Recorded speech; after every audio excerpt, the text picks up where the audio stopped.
ओम नमो भगवते वासुदेवाय।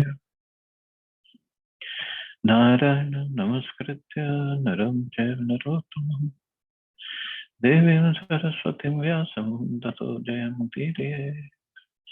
नष्टप्रायेषु भद्रेषु नित्यं भक्तसेवया भगवती उत्तम श्लोके भक्तिर्भवति नैष्टिकी. So continuing with the discussion on Srimad Bhagavatam, Canto 10, Chapter 51, the deliverance of Muchkunda, text number 51 onwards. Nirjitya dik chakram abhukta vigraho varasanastha samaraj vandita griheshu maithunya sukheshu yoshitam krida mriga purush ish niyate. So Muchkund, King Muchkund is further speaking to the Lord. Having conquered the entire circle of directions and being thus free of conflict, man sits on his splendid throne, receiving praise from leaders who were once his equals. But when he enters the women's chambers, where sex pleasure is found, he is led about like a pet animal, Lord. Karoti karmani tapa sunishtito nivrit bhokastad apekshya dadat punascha bhuyasam aham swaraditi pravrit tarsho na sukhaya kalpate. A king who desires even greater power than he already has strictly performed his duties, carefully practicing austerity and foregoing sense enjoyment. But he whose urges are so rampant, thinking I am independent and supreme, cannot attain happiness. So this is the realization of King Muchkund, who had a huge kingdom and who was called by the demigods to help fight against the demons.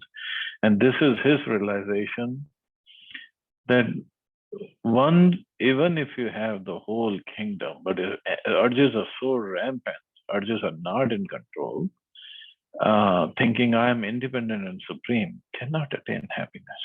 So real happiness is in the service of Krishna. Bhavapavargo brahmato yada bhaveja janasya tarhi achyut sat samagamaha satsangamo yarhi tadeva sadgato paravareshe tvai jayate matihi. When the material life of a wandering soul has ceased, O Achyuta, he may attain the association of your devotees. And when he associates with them, there awakens in him devotion unto you, who are the goal of the devotees and the Lord of all causes and their effects. So when the material life of a wandering soul has ceased, or it is now beginning to cease, then Achyuta, O Lord, that soul comes in contact with the devotees. That's when devotion awakens in his heart. Acharya Jiva Goswami and Vishwanath Chakravarti Thakur agree on the following point.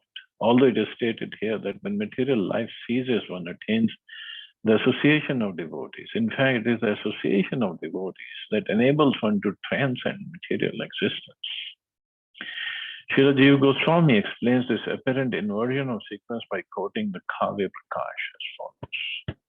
A statement in which the logical order of a cause and its effect is reversed is understood as atishokti, emphasis by extreme assertion.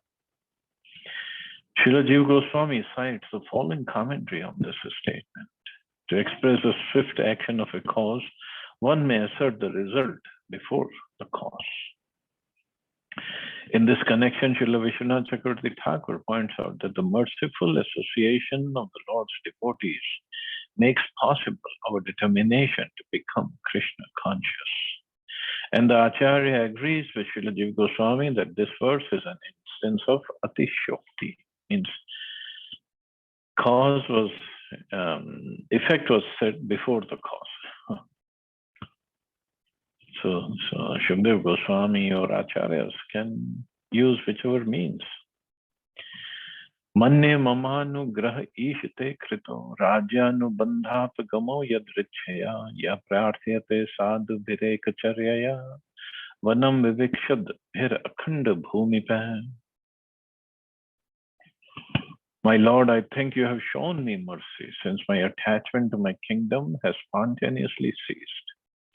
Such freedom is prayed for by saintly rulers of vast empires who desire to enter the forest for a life of solitude. So this is a realization of Muchkunda, that you're thanking Krishna that you ended my attachment to the kingdom. Nakamya anyam tava pada sevanat akinchan pararthya tamad varam vibho aradhya kastvam hiyapavargadam hare vrinita aryo varamatma bandhanam. O all-powerful one, and desire no boon other than service to your lotus feet, boon most eagerly sought by those free of material desire. O Hari, what enlightened persons who worships you, the giver of liberation, would choose a boon that causes his own bondage. The Lord offered Muchkunda anything he desired, but Muchkunda desired only the Lord. This is pure Krishna consciousness. Tasmat visrijyashish isha sarvat rajastama sattva gunanu bandhana niranjanam nirgunam advayam param tvam gyapti matra purusham rajami aham. Therefore, O Lord, having put aside all objects of material desire, which are bound to the modes of passion, ignorance, and goodness, I am approaching you, the Supreme Personality of Godhead, for shelter. You are not covered by mundane designations. Rather, you are the supreme absolute truth, full and pure knowledge, and transcendental to the material modes. So, having put aside all objects of material desire, so these material desire which binds us to these modes of passion, ignorance, and goodness, Muchkunda's king is saying, I am approaching you who are beyond these material modes. So this is my really heartfelt desire, he's saying. The word Nirgunam here indicates that the Lord's existence is beyond the qualities of material nature. One might argue that Lord Krishna's body is made of material nature, but here the word Advayam refutes that argument. There is no duality in Lord Krishna's existence. His eternal spiritual body is Krishna, and Krishna is God.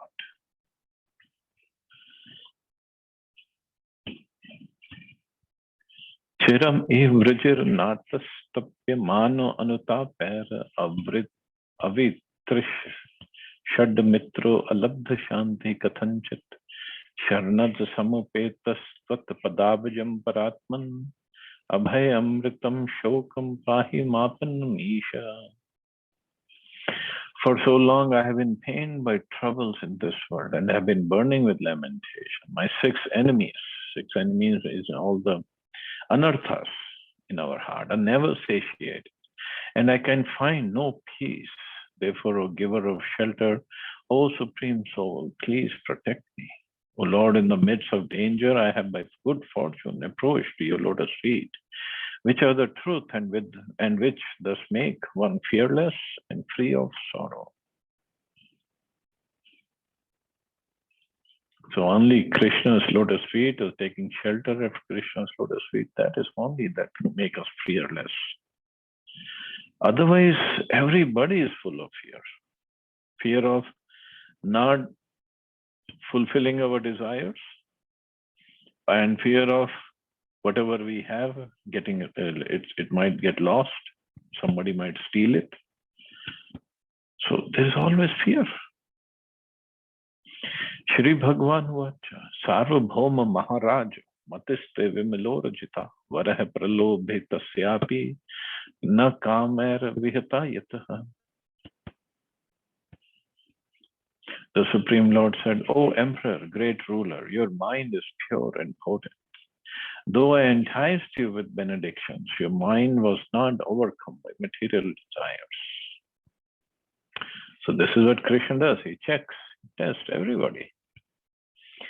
Pralobhito varariyatvam apramadaya vidhitat na dhire kant bhaktana ashir bhir bhidyate kochit. Understand that I enticed you with benedictions just to prove that you would not be deceived. The intelligence of my unalloyed devotees is never diverted by material blessings. And this is what why they are very, very dear to Krishna. And Krishna does take care of everybody, especially his devotees. But he is always going to test us which way you want to go. Yunjananam bhaktanam pranayam ade bhirmanah akshina vasanam rajan drishyate punaruthitam. The minds of non-devotees who engage in such practices as pranayama are not fully cleansed of material desires. Thus, O king, material desires are again seen to arise in their minds. So means the yogis, they're not completely cleansed of material desires. Their hearts are still full of material desires. And even if at that time, while they're doing yoga, doing their tapasya, they might not be exhibiting any material desires, but they are there. The seeds are not gone yet. So that is only possible by devotional service. Karmani nirdahati kintu ja bhakti bhaj. Everything is burnt to ashes by bhakti. Not by jnana yoga or dhyana yoga or hatha yoga, any other yoga. Vichurasva mahim kamam maya veshitu manasa astyevevam nityadartubhyam bhaktir mayna apayani. Wander this earth at will with your mind fixed on me. May you always possess such unfailing devotion for me. Kshatra dharma stito jantu nyavadhir mrigyadibhi samahitas tapsa jayagham mad upashita. Because you followed the principles of a kshatriya, you killed living beings while hunting and performing other duties.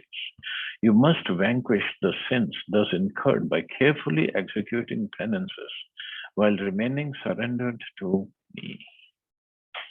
So even after him getting darshan of Krishna and him serving the demigods who were devotees of Krishna and Krishna being pleased with him, he's still saying you have to vanquish the sins because you caused unnecessary killing. So what to speak of the sins those people commit when they're eating meat and opening slaughterhouses and doing so many other activities?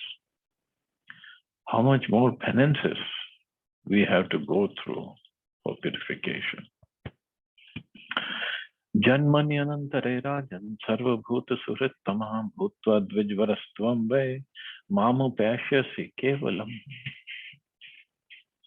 O king, in your very next life, you will become an excellent Brahman, the greatest well-wisher of all creatures, and certainly come to me alone. Shri Krishna states in Bhagavad Gita, Suhridam Sarvabhuta. A person attains peace by understanding me to be the well-wishing friend of all living beings. Lord Krishna and his pure devotees work together to rescue the fallen souls from the ocean of illusion. This is a real purport of the Krishna consciousness movement. And this is what Krishna is basically giving us also the inclination or some hint. Next life or this life, we can try to become an excellent Brahman. And in what way? The greatest well-wisher of all creatures. So Brahman, become a Vaishnava, become a great devotee, and to do what? Greatest well-wisher of all creatures, not just Hindus, not just Indians, not just human beings, all creatures. Means we have to see Krishna everywhere, in everything. It's not everything is Krishna, that will be Mayavadi philosophy. But Krishna is present everywhere. Everything is his energy, and all we have to do is try to preach. Greatest well-wisher means to try to bring everybody or whoever we can to help to bring them back to Krishna. That is the greatest well-wishing activity. And if we do that, Krishna says, certainly that person comes to me, or King Muchkunt will come to him. So thus ends the purpose to 10th canto, 51st chapter of Srimad Bhagavatam, entitled The Deliverance of Muchkunda. So we still have time.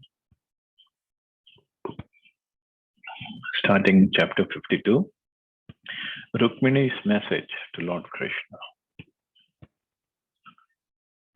Shri Shukuvacha, Itham Soan Grihito Anga, Krishne Ekshvakunandana, Tam Parikramya Sannamya, Nishchakram Guhamukant. Shukdev Goswami said, My dear king, thus graced by Lord Krishna, Muchkunda circumambulated him and bowed down to him. Then Muchkunda, the beloved descendant of Ikshvaku, exited through the mouth of the cave. Samviksha Kshullakan Martyan Pashun Virud Vanaspatin Matva Kali Yugam Praptam Jagam Dishamuttaram. Seeing that the size of all the human beings, animals, trees, and plants was severely reduced, and thus realizing that the age of Kali was at hand, Muchkunda left for the north. So with every change of yuga, the size of human beings, trees, plants, animals, it all reduces. And then when we go from Kali Yuga to Satyuga, then it starts increasing.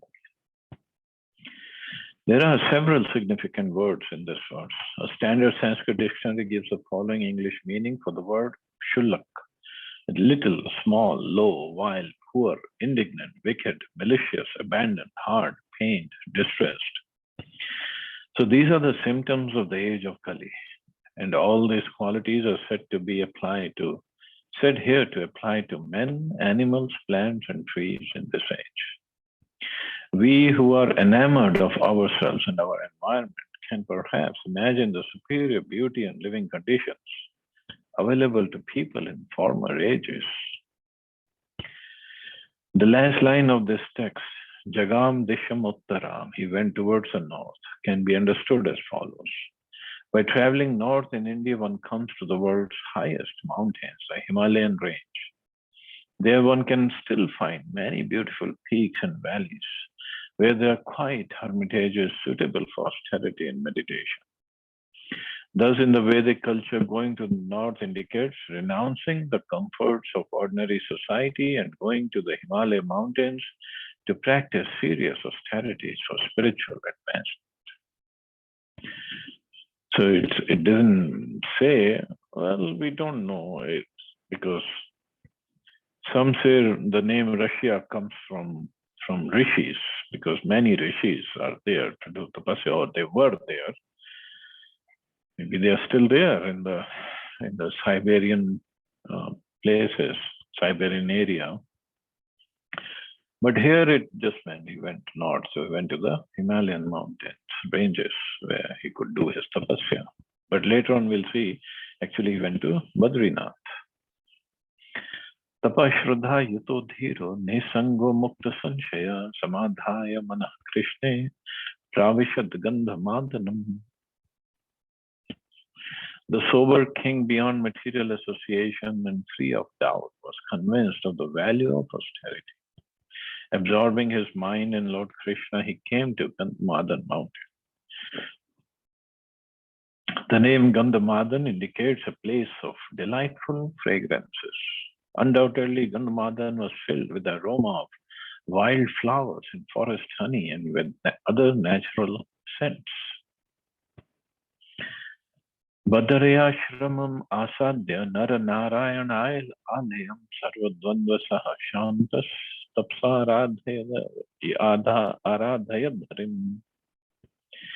There he arrived at Badrikashram, the abode of Lord Naranarayan, where remaining tolerant of all dualities, he peacefully worshipped the Supreme Lord Hari by performing severe austerities. Bhagwan punaravradya purim yavana veshtitam hatva malech balam ninnim tadiyam dwarkam dhanam.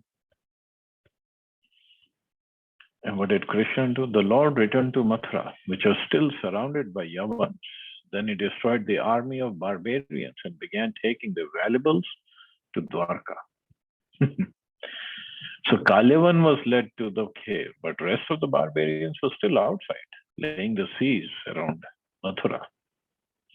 It is clear from this verse that Kalevan alone pursued Lord Krishna into the mountain cave. When Krishna returned to the besieged city of Mathura, he eliminated the vast barbarian army. So it was not difficult for him to kill Kalevan, but he wanted King Muchkunda to get up, kill Kalevan, and then get some benedictions from Krishna and go on with his further austerities and bhakti. Krishna, with one act, it serves many, many purposes. Niyamanya dhane gobhir nirbhishchachut chodita ajagam jarasanthas triyo vinshati anikapaha. As the wealth was being carried by oxen and men under Lord Krishna's direction, Jarasandha appeared at the head of 23 armies. So Krishna didn't want to leave all the gold and all the wealth all these barbarian soldiers were wearing. So he collected it all. He had his people collecting, and he was taking them by bullock carts to Dwarka. But then Jarasandha appeared again, 18th time, at the head of with 23 Akshohini Senas again. Vilokya Vegarabhasam Ripu Sanyasya Madhavo Manusya Cheshtam Apanno Rajan Drutam. O king, seeing the fierce waves of the enemy's army, the two Madhavas, imitating human behavior, ran swiftly away. So two Madhavas, means Krishna and Balaram. Vihai Vittam Prachuram Abhito Bhiru Bhitavat Padabhyam Padma Palashabhyam Chelatur Bahu Yojanam. So they both ran away, abandoning the abundant riches, fearless but feigning fear. See here, Shukdev Goswami wants to make sure we understand. Abhito, Bhiru Bhitavat. They were fearless, but they were feigning, they were pretending they are afraid. They went many yojams on their lotus-like feet. They didn't even go by their chariots. They were running away. Palaya mano todrishtva magada prahasan bali anvadhavadarata nikar ishiyor pramanavit. When he saw them fleeing, powerful Jarasandha laughed loudly and then pursued them with charioteers and foot soldiers. He could not understand the exalted position of the two lords. One who's not surrendered, they cannot understand. Pradrutya duram samshranto tungam aruhatam girim pravarshanakyam bhagwan nityada yatra varshati. Apparently exhausted after fleeing a long distance, the two lords climbed a high mountain named Pravarshan, upon which Lord Indra showers incessant rain. So it was a high mountain, very, very high mountain actually. So if they were tired, but how can they get on this high mountain if they were tired? Just playing games with Jarasandha. Giro Nilina Vagyaya Nadi Gamya Padam Dripa Dadah Giri Medhobhi Samantag Tad Agnim Utsrijan. Although he knew they were hiding on the mountain, Jarasandha could find no trace of them. Therefore, king, he placed firewood on all sides and set the mountain ablaze. Clearly, we are observing one of the Supreme Lord's transcendental pastimes. Although the Bhagavatam states that two lords, Krishna and Balaram, were exhausted. So even in their so-called exhausted state, they were able to quickly climb a high mountain and shortly thereafter jump off it onto the ground. It would be unwise and illogical to ignore the whole picture the sages are giving here and instead try to pick apart isolated descriptions. Clearly, we are watching the Supreme Personality of Godhead in the midst of his spiritual pastimes. We are not observing an ordinary human being. So Jarasan could not understand what is happening. So he could not find them on the mountain, and he could not go all the way up. So what did he do? He asked his army to put fire all around the mountain. Tat utpatya tarsa dayamana tatadbho dashak yojana tungana nipet tur dhobhvi. The two of them then suddenly jumped from the burning mountain. And how high was the mountain? 11 yojans high, and fell to the ground. That must be the highest jump ever anybody has gone through. 11 yojan means 88 miles high. You can't even imagine where is that mountain. So 88 miles high mountain. So both of them, they jumped from that mountain, and Jarasandha was still around the peak of the mountain, thinking these boys must have been burned to death. Alaksham mano ripuna sanugena yaduttamo swapuram punara ayato samudra parikham ripa. Unseen by their opponent or his followers or king, those two most exalted Yadus returned to the city of Dwarka, which had the ocean as a protective moat. So Jarasan didn't know, but these boys, they came to Dwarka, unknown to Jarasan. Soapi dagdhavitim risha manavano balkesho balam akrishya sumahan magadan magadhayo yayo. Jarasan, moreover, mistakenly thought that Balram and Keshav had burned to death in the fire. Thus he withdrew his vast military force and returned to the Magad kingdom.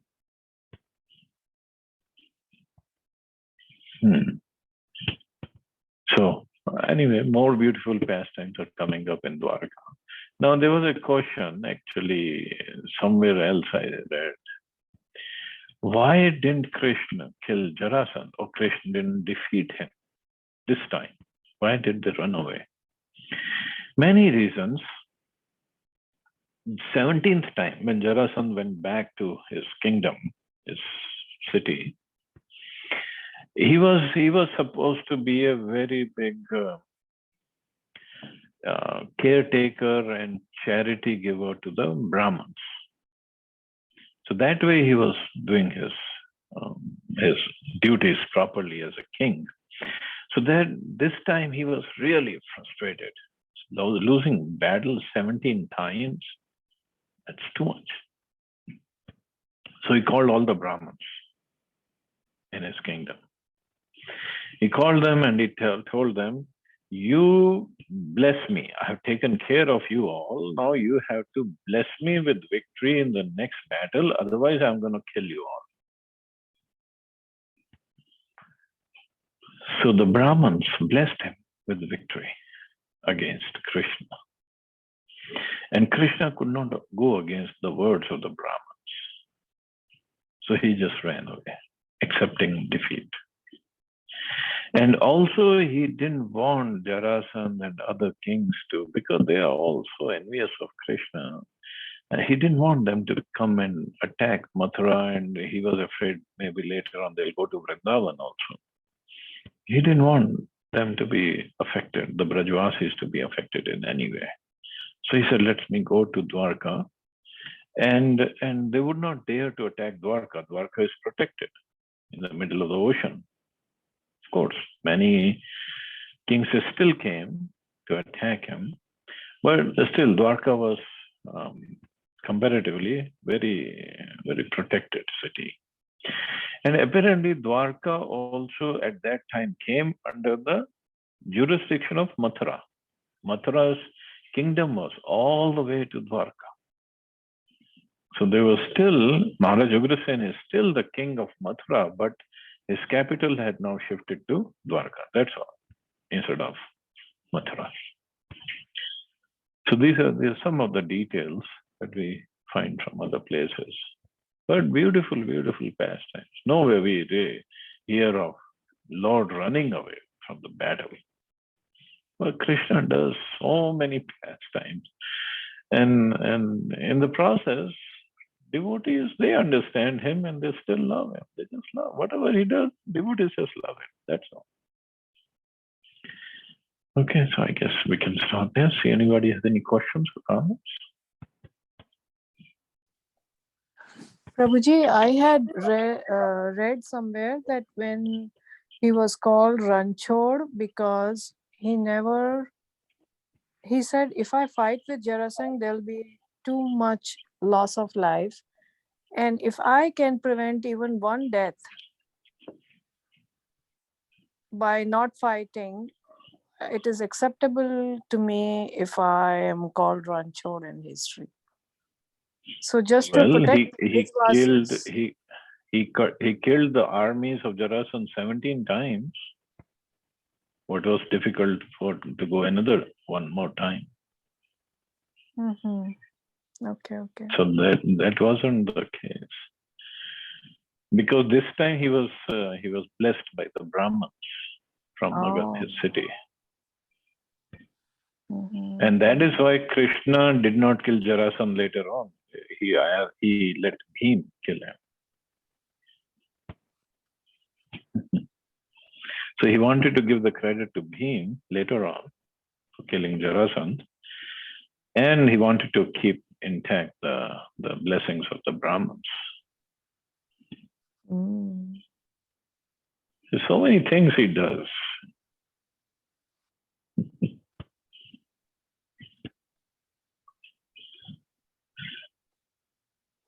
Okay, so I guess we can stop here. Thank you, all have a Prabhuji. safe and wonderful day. Hare Krishna. Jai Shri Prabhupada. Hare Krishna. Hare Krishna. Thank you.